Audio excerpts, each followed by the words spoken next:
I love it when somebody says, boy, Rich, let's get this going. Because that means I did my job effectively, and we've created tension in the buying process. And tension is an internal thing your buyer feels where they gotta have it. How many people have an iPhone? How many people understand the iPhone phenomenon, where people line up for blocks to get the next version, and they have the most current version in their pocket already, but they want the next one because it's got a different number at the back, right? Apple is a genius at getting tension with their buyers, right?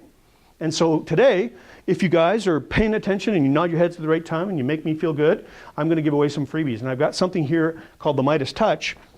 It's creating the what I call, we're going to do this, yeah. I got to have it buying experience. It's the idea behind what Apple does, and it gives you all the clues by it, and we're going to give these away. Okay, I don't have enough for everybody, so we're going to have to draw, and we'll probably do arm wrestling or something. I'll figure out a way. Okay, so those people that pay attention will get rewarded, and then you can sell it for lots of money, because it is actually a product that we do sell. You know, I've been in sales forever and a day. I probably was in sales when I was a kid, but I wasn't. You know, I was really the kind of quiet child that never did anything. Matter of fact, my sales career started with me not able to talk to people. And I got into what I thought was business in grade 10 and 12, and I started to learn some of the concepts about success in business.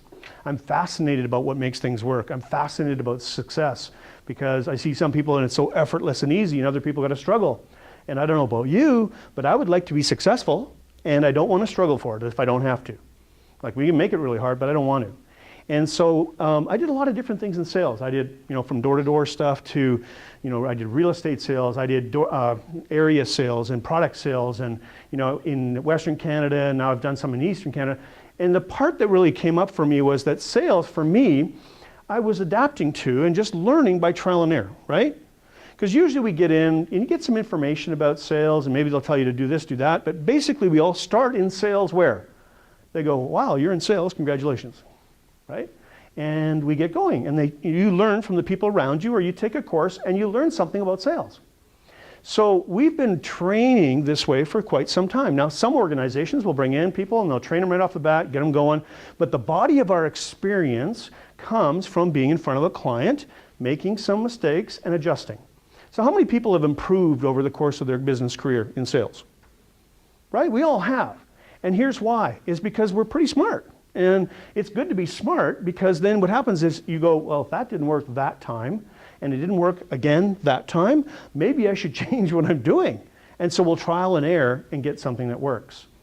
I found that I was very good at sales. I got the ideas, I got the principles, I could do pre-closes and stuff like that I didn't even know what I was doing at the time.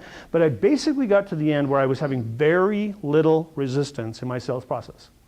And that was all natural. Then I became a coach. Oh my goodness, that's a different skill set. Because now I had to help people learn how to do that. And when you're trying to help somebody learn what you already know to do you know that's hard? That's going to be actually kind of hard, because what works for you doesn't necessarily work for the other person, because we're all so different. So as a speaker or a trainer, I am keenly aware that the reason that most seminars don't really give the clients what they need is we're all so unique. We have a different way of getting things done. We have a different way of implementing. We have a different way of making things happen and thinking about things.